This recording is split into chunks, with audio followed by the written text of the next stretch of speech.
Þetta yfirferð á verkefni 3 í vegfaröldum 2 árið 2021 en verkefni 3 framhald af verkefni 2 þar sem við útbyggum þennan undirskriftalista sem skrifar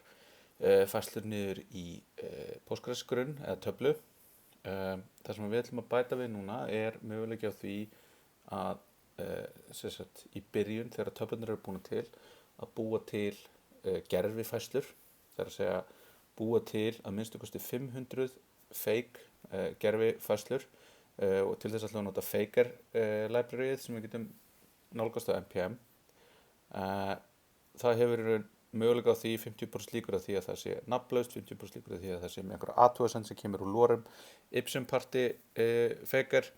síðan eitthvað nafn og allar dagsetningarnar eru einhvern tímann á seinustu 2 vikum og þar sem við erum komin núna með 500 færslur þá ekki lengur raunhæft að hafa þetta allt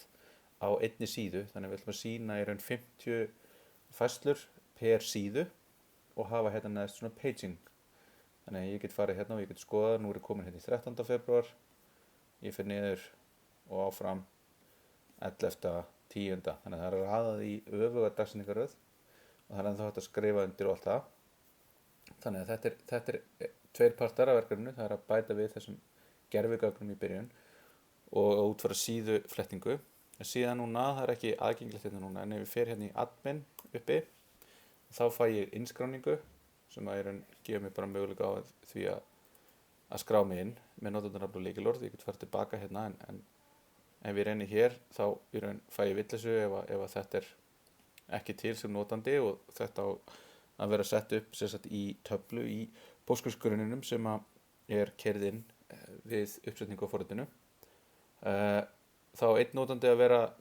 fastsettur og þetta eins og í dæmanum sem við höfum tekið í fyrirlestrum. Þannig nú ég hérna með admin 1, 2, 3, ég skráði mig inn og þá ég komin í raun með sama útlit, ég sé undirskriftinnar nema að nú hefur bæst við í raun hérna ég sé í bakvinnslunni eða í umsjónarhlutanum,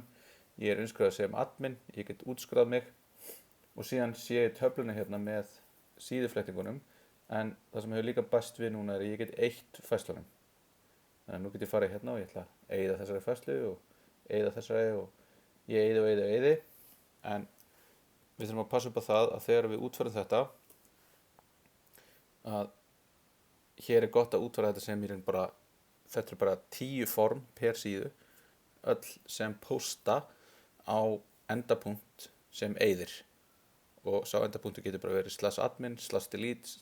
/id en við þurfum að passa upp á það að þó svo að þetta sé í raun aðgengilegt hér að það ekki nóg að ég viti ekki að þetta sé formið á því hvernig færslunum sé eytt. Þannig að ef ég fer núna og ég skrái mig út hérna og ég reyni síðan að eyða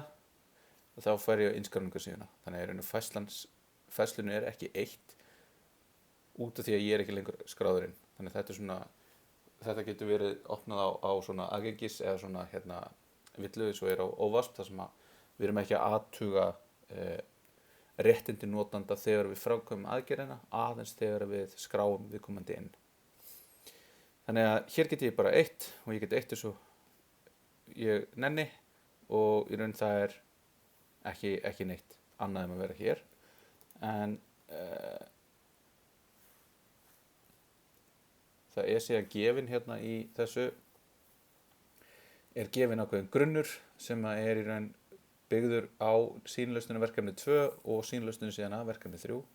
og það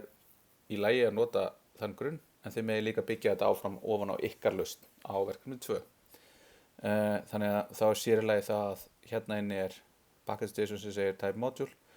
Þannig að ef þið viljið nota common.js þá það í lagi en ég mæli samt með því að þið noti ES modules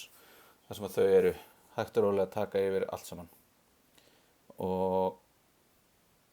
þetta verkefni 3.